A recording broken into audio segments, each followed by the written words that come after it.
안녕하세요. 오늘은 슈퍼마이크로 SMCI에 대해 좀 깊이 들어가 볼까 합니다. 8월 5일에 실적 발표를 앞두고 있어서 관심들이 많으실 텐데요.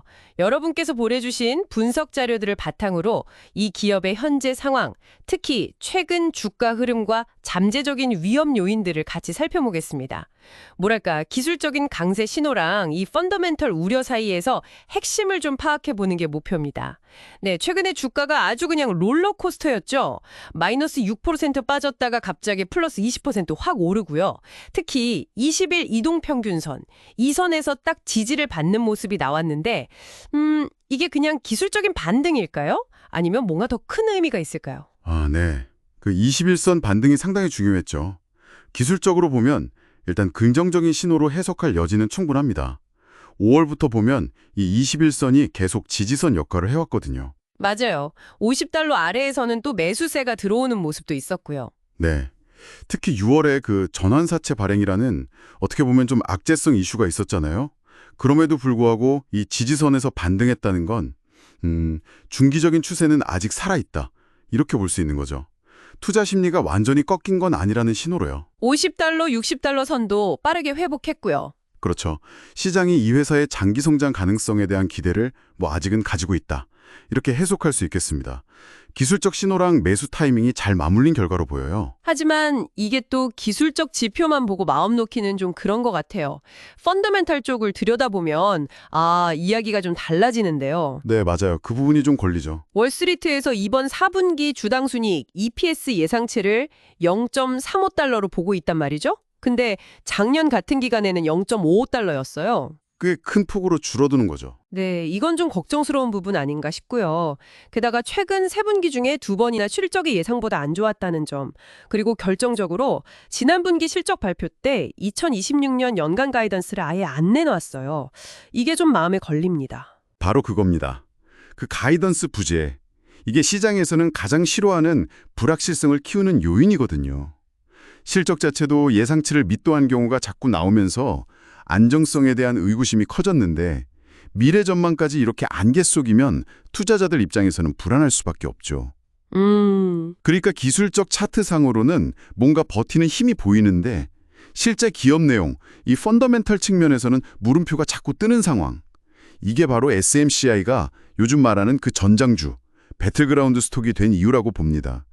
매수 세력과 매도 세력이 아주 팽팽하게 맞서고 있는 거죠. 그러네요. 외부 변수들도 주가를 계속 흔들었고요. 6월에 전환사채 발행한다고 했을 때는 주식수가 늘어날 수 있다 이 희석 우려 때문에 주가가 잠깐 출렁였었죠. 네, 단기적으로 하락 압력이 있었죠. 반대로 최근에는 또 미국 정부가 중국 쪽 기술 수출 규제를 좀 완화할 수도 있다는 보도가 나오니까 그게 또 반등의 재료가 되기도 했고요. 참 여러 요인에 민감하게 반응하는 것 같아요. 맞습니다. SMCI를 둘러싼 위험 요인이 정말 다각도로 존재해요. 첫째는 역시 마진 압박 가능성. 반도체 수급 상황이나 제조 원가 상승 같은 문제들이 항상 있죠. 네. 둘째는 공급망 문제. 특정 국가 부품 의존도가 높다면 이것도 리스크가 될 수 있고요. 그렇죠. 셋째는 정부 정책 불확실성. 수출 통제라든지 관세 같은 것들. 이건 예측하기가 참 어렵습니다. 그리고 아까 말씀하신 전환사채. 네, 그 전환사채도 당장은 아니지만 나중에 주식으로 전환될 가능성이 있으니까 잠재적인 주가 희석 요인이자 변동성 확대 요인이 될 수 있습니다. 특히나 이 미중 관계 같은 지정학적 이슈가 불거질 때마다 주가가 굉장히 민감하게 반응하는 경향이 있어서 이런 부분들을 고려하면 좀 보수적인 접근이 필요해 보입니다. 물론 장기적으로 보면 SMCI가 속한 사업 영역 자체는 굉장히 매력적이긴 합니다.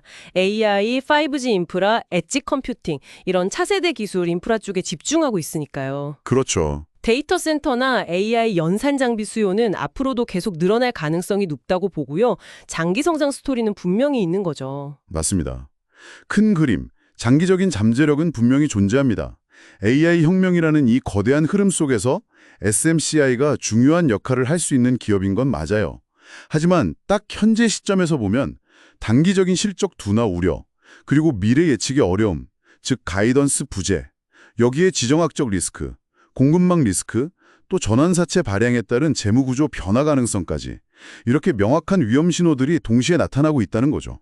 시장은 이 불확실성을 가격에 어떻게 반영할지 계속 저울질하고 있을 겁니다. 결국은 8월 5일 실적 발표네요. 네. 결국 8월 5일에 회사가 어떤 숫자를 내놓고 또 앞으로의 전망에 대해서 경영진이 어떤 이야기를 하느냐. 이게 단기적인 방향성을 결정짓는 가장 중요한 열쇠가 될 것 같습니다. 지금은 막연한 기대감보다는 좀 더 신중하게 위험 요인들을 하나하나 따져봐야 할 시점이라고 생각합니다. 네, 정리해보면 기술적으로는 반등 가능성을 보여주고 있지만 펀더멘탈 측면에서의 우려와 여러 외부 위험 요인들이 겹쳐 있어서 안심하기는 이른 상황. 정말 다가오는 실적 발표에 모든 관심이 쏠릴 수밖에 없겠네요. 마지막으로 여러분께 이런 질문을 한번 던져보고 싶습니다. SMCI처럼 한편으로는 AI 같은 거대한 성장 기회를 눈앞에 두고 있으면서도 다른 한편으로는 지정학적 긴장이나 공급망 문제 같은 복잡한 위험에 노출된 기업들이 있잖아요. 이런 기업들이 단순히 이번 분기 실적이 얼마다, 다음 분기 예상은 이렇다, 이런 발표를 넘어서서요. 장기적으로 다가올 수 있는 여러 혼란들, 예를 들어서 공급망을 어떻게 더 안정적으로 다변화할 것인지, 또 급변하는 정책 환경에는 어떻게 전략적으로 대응할 것인지, 이런 부분들에 대해서 과연 어떤 구체적인 계획을 가지고 있는지 한번 살펴보는 것도 중요하지 않을까요? 그러니까 실적 숫자 너머에 있는 그 기업의 생존 전략에 대해서 한번 생각해 보시면 좋겠습니다.